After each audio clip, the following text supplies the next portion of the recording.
t'as un problème avec moi. Et ça te gênait. Arthur déjà, lui, il a déjà pris la position. Moi, j'ai dit, bon, je vais prendre l'autorité. Mais lorsque je vais tourner, c'est quoi? Je reçois un coup. Parce qu'il va en finir avec moi. Le diable est méchant. La Bible dit que c'est un méchant. Donc, lorsqu'il a le chrétien, il le tabasse à mort. Toutes les prières que vous faites pour vous chasser le diable ici. Le jour que vous allez régresser, vous allez voir ce que vous allez faire. Nous avons un ennemi qui est méchant. Donc, tu ne peux pas commencer à dire, je prends autorité. Non. Ça prouve d'abord que tu as peur, que tu n'es pas sûr. Parce que Jésus n'a pas dit, je vous donne l'autorité, allez le mettre dans le tiroir. Lorsqu'il y aurait des problèmes, prenez-le dans le tiroir et utilisez-le. Non. Il dit, je vous donne l'autorité de marcher sur le serpent et sur le scorpion. Sur toute la puissance de l'ennemi, avec assurance que rien ne pourra vous nuire. Et dans Genèse, il a dit, le Seigneur dit au serpent et à la femme, dit, je mettrai une inimitié entre toi et la femme. Elle t'écrasera la tête, tu mordras au talon. Donc l'inimitié, elle est permanente. Il y aura la guerre entre Amalek et Israël de génération en génération. Et toi, tu as le temps de prendre l'autorité. Il n'a pas dit que moi je retourne au Père avec l'autorité. Comme ça, s'il y a des problèmes, venez m'appeler pour que je vous redonne l'autorité. Non. Il a donné l'autorité. C'est maintenant le croyant qui doit développer cette autorité. Car la puissance du chrétien vient de la parole de Dieu. La force la force de la vie chrétienne vient de Dieu, de sa parole. Au plus que tu es dans la parole de Dieu, au plus que tu demeures dans la parole de Dieu, au plus que tu es ruminant dans la parole de Dieu, tu connais toutes les ruses du diable. Et ça te confère une autorité. Amen. Amen. Je prends autorité. Alors, ici, nous voyons que Jésus s'est retiré pour prier. Dans Luc 15, 16, il y a une dimension. Pourquoi Jésus priait aux aurores? Ça, c'est aussi un autre enseignement.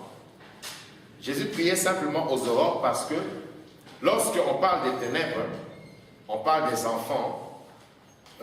Plutôt, Jésus parle de nous comme, disons, la parole de Dieu parle de nous comme enfants de lumière. Donc, s'il y a les enfants de lumière que nous sommes, il y a aussi les enfants des ténèbres. Pourquoi on appelait ténèbres nuit? Simplement parce que leurs actions sont des actions qui ne peuvent pas être vues à la lumière. Quand vous tuez quelqu'un, vous n'aimerez pas que vous commencez à tuer quelqu'un devant tout le monde. Hein? Quand vous prenez la femme d'autrui, vous n'allez pas le prendre devant tout le monde. Donc, c'est tous des choses que ceux qui sont dans la lumière seront toujours scandalisés. Mais ce qui se passe, toutes les mauvaises choses se passent la nuit. On tue souvent la nuit. Les sorciers, c'est toujours la nuit. Les mauvaises décisions, c'est la nuit. Les complots, c'est la nuit. Vous allez voir. Parce que nous, on est à la maison. Mais si tu repars dans cette ville-là où tu dois aller à tel Nganda, où tu dois aller à tel machin, les gens qui sont toujours dehors là, écoute comment ils vivent. Écoute leur conversation. Tu vas voir que non. Ce sont les mauvaises choses qui se passent la nuit. Mais maintenant, Jésus se retirait aux aurores. Pourquoi? Parce que il y a une parole dans Job, on ne va pas le prendre parce que sinon je vais trop m'écarter de mon sujet. Jésus commandait la journée. C'est très important. La prière des aurores te permet de commander ta journée. Voilà pourquoi, lorsque Jésus dit, il a fait cette réflexion pour dire que les enfants de ce siècle-ci sont plus intelligents que les enfants du royaume. Pourquoi? Parce que les enfants des ténèbres connaissent ce principe-là. Quand on lui dit, tu vas aller au cimetière à minuit, il va aller à minuit. Parce que minuit, c'est une heure qui est spécifique dans le monde spirituel. Parce que 3 heures du matin, c'est une heure spécifique dans le monde spirituel. Parce que aux aurores, entre 4 heures et 3h45, c'est des heures spécifiques dans le monde spirituel. C'est à ces heures-là maintenant que quelqu'un qui vous en veut commence à préparer, à maudire votre journée, il commence à faire des choses contre vous. Voilà pourquoi les chrétiens qui sont dans l'ignorance, ils commencent à jeûner Oh, on l'a arrêté. Oh, on a fait ceci. Oh, il a eu un accident. Oh, il a fait telle chose qui n'a pas marché. Simplement parce qu'il ignore ce principe-là. Et Jésus savait. Voilà pourquoi il se retirait aux aurores pour commander le matin, pour commander sa journée, parce que dans sa divinité, il savait qu'il y aura des gens qu'il va guérir. Il y aura des miracles qui va faire que rien ne vienne faire obstacle. Amen. À ce qu'il va faire. Donc, le chrétien, nous allons l'apprendre, si Dieu nous le permet, et si le pasteur aussi nous l'accorde, nous allons apprendre comment commander le matin. Donc, nous voulons que nous, la classe de ces disciples, que nous soyons des gens puissants en prière. Parce que la Bible dit que nous avons été bénis dans tous les domaines, mais spécialement dans le domaine de la parole. Donc, il faut que chacun de nous connaisse le pouvoir de la parole. La parole est puissante. La parole est puissante. La parole de Dieu. Mais la parole que l'homme, Nombre 14, 14, je crois, nous dit, dis une chose, et moi l'Éternel, je ferai quoi? Je l'accomplirai. Dis une chose à mon oreille. Tu vois? Donc, quand tu vas, par exemple, prononcer que toute femme qui utilise la poussière contre ma vie, qu'elle soit détruite au nom de Jésus. Tu le prononces dans ta prière. Qu'elle soit détruite au nom de Jésus. Qu'elle soit paralysée au nom de Jésus. Pourquoi il utilise la poussière contre moi? Mais maintenant, dans la science de Dieu, si tu marches avec Dieu comme lui il veut, il va l'accomplir. Amen. Il va l'accomplir. Voilà pourquoi tu verras dans l'Ancien Testament, il dit, tu parleras à cet autel. Autel, autel. Toute chose sur terre a des oreilles pour entendre. Toute chose. Voilà pourquoi Jésus a dit, je vais susciter à ces pierres. Parce que les pierres entendent. Parce que la montagne entend. Parce que ta maladie aussi a des oreilles pour entendre. Mais maintenant, toi, tu n'as pas assez de foi pour croire à ce que tu déclares à la maladie. Amen. Ça, c'est très important. Donc, Jésus se retirait pour prier. Ici, nous voyons que Jésus exprimait aussi sa reconnaissance dans la prière. C'est dans Luc 10, 21, on ne va pas lire. Nous voyons Jésus qui disait, Père, je te loue, parce que tu as fait ceci. Père, je te loue. Donc, il exprimait sa reconnaissance. Père, je te suis reconnaissant parce que tu as caché ces choses aux sages, tu les as révélées aux enfants. Père, tu vois. Donc, il faisait les prières de reconnaissance envers Dieu. Et puisque nous devons être des gens qui imitons Jésus, donc nous devons adopter aussi cette attitude dans nos prières. Amen. Alors, Jésus intercédait dans Jean 17, verset 6. Nous allons voir la prière qui disait, Père, je n'ai perdu personne. Parmi tous ceux que tu m'as donnés, préserve-les du monde, etc., etc. Donc, il y a la prière de l'intercession. L'intercession, c'est quoi? C'est lorsque le moi est mis de côté. L'intercession, c'est s'approcher au trône de la grâce pour les problèmes de quelqu'un d'autre. Toi, tu t'approches du trône de la grâce pour le problème de quelqu'un d'autre. Pour le problème du pasteur, pour le problème de l'église, pour le problème de ta femme, pour le problème de ton mari, pour le problème du pays, pour le problème, je ne sais pas. C'est ça l'intercession. Mais tout ceci n'est possible que si nous avons de l'amour pour prendre le problème de quelqu'un et le faire devenir un problème à soi. Amen. Voilà. Donc nous, la première classe de disciples, nous devons nous exercer à avoir l'amour. Parce que nous sommes intercesseurs.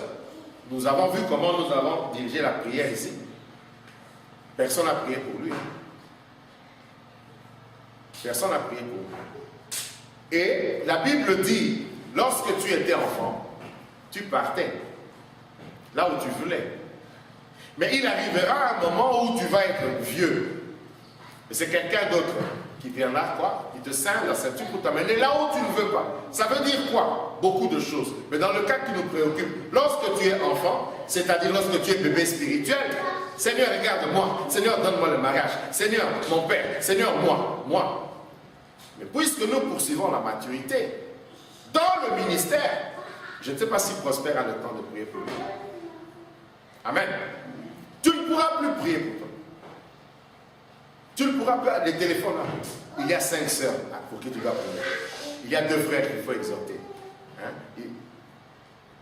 Puis le temps, toi, tu vas avoir pour prier pour toi. Amen. Voilà pourquoi la Bible ne veut pas que nous demeurions enfants. Parce que c'est au fils qu'on donne l'héritage. Amen. L'héritage, on le donne aux fils, pas aux enfants. Donc, maintenant que tu es enfant, tu vas là où tu veux, c'est bien. Prie, demande une voiture, demande une femme, c'est bien. Mais lorsque tu seras vieux, parce que tu dois devenir vieux, sinon tu n'hériteras pas. Tu ne prieras plus pour toi. Dieu va dire, voilà, frère, toi, mets-toi. On connaît l'histoire de Jérémie. Mets-toi là 40 jours. Parce que regarde comment le Congo est. Et moi, je veux sauver le Congo. Mais pour ça, il faut que toi, tu te couches par terre 40 jours. 250 jours. Et dis-moi à quel moment tu vas prier pour toi. Amen. Ce sont des choses auxquelles nous devons nous préparer. Parce que Dieu a promis à cette église d'arriver à la place de grandeur. On était tous à la dédicace. Mais on n'accède pas à la place de grandeur comme ça. Ce que nous sommes en train de dire ici, ça doit nous préparer à ce qui nous attend demain. Au moins, nous pourrons faire face aux défis de demain. Parce que ceux qui vont venir après, si nous ne savons pas les encadrer, amen, on aura vraiment, comme on dit, on donne des coups de poing dans l'air. C'est maintenant qu'on pose les fondements. Ça va peut-être être douloureux, mais supportez-moi encore pendant un moment. Ça va produire. Amen. Alors, on est toujours en train de continuer. Donc, Jésus faisait l'intercession et il avait des moments de communion avec Dieu. La prière te permet d'avoir des moments de communion avec Dieu. Tu as des moments de communion. Il y a des gens comme ça qui sont joyeux à l'intérieur. L'Esprit de Dieu est en train de parler. L'Esprit de Dieu est en train de déverser des choses. Tu vois? C'est un niveau dans lequel nous devons aboutir la vie abondante. La vie abondante, ce n'est pas la vie où tu as des voitures, non. La vie abondante, c'est simplement, c'est une vie d'accomplissement. Amen. Une vie d'accomplissement, c'est-à-dire que dans tous les domaines de ta vie, tu es abouti. Donc tu deviens un homme accompli en toutes choses parce que maintenant, ton âme te délecte, c'est-à-dire que tu te plais en Dieu. Tu vois? Mais la vie de beaucoup de chrétiens, le domaine de la prière, ce n'est pas accompli. Le domaine du mariage, c'est accompli. Le domaine de la santé, c'est à moitié. C'est cet équilibre-là que nous devons. Voilà pourquoi Jésus dit, moi je suis venu pour que les brebis aient la vie en abondance. La vie abondante, c'est la vie d'accomplissement. Tu dois être un homme accompli. Dans le domaine du mariage, tu es bien marié, tu as des enfants. Là, il y a l'accomplissement. Dans le domaine émotionnel, tu n'as pas des humeurs, des émotions qui changent. Donc, on voit en toi l'amour, la douceur, tout accomplissement. Dans le domaine de la prière, dès que tu te tiens ici, tu pries. La puissance de Dieu descend et puis on voit les fruits accomplis. Dans le domaine du réconfort, quand tu dois réconforter une sœur qui a perdu pied, donc quand tu lui parles, quand tu pries avec la sœur, directement on voit la sœur venir ici à l'église. Elle revient. Ah, ça va, le frère Angers. C'est ça la vie abondante. Et nous courons tous pour que nous arrivions à la vie d'abondance. La vie en abondance que Jésus dit dans la Bible, ce n'est pas la vie des voitures. Parce qu'à un moment donné, tu pourras avoir 4 voitures, mais tu ne sais même pas où les donner. Amen. Tu peux avoir 100 costumes, mais tu ne sais pas être dans tous les costumes. Ce n'est pas ça la vie abondante. Parce que nous avons choisi une autre part. Il faut dire la vérité. Donc, la vie abondante, c'est ça. L'accomplissement en toutes choses. Alors, l'église primitive est née aussi dans une atmosphère de prière. Donc, nous pouvons lire dans Acte 1, verset 4. Là où il demande aux apôtres d'attendre, de ne pas bouger de Jérusalem, d'attendre. Et c'est dans cette atmosphère que les apôtres ont attendu en restant, en demeurant dans la prière.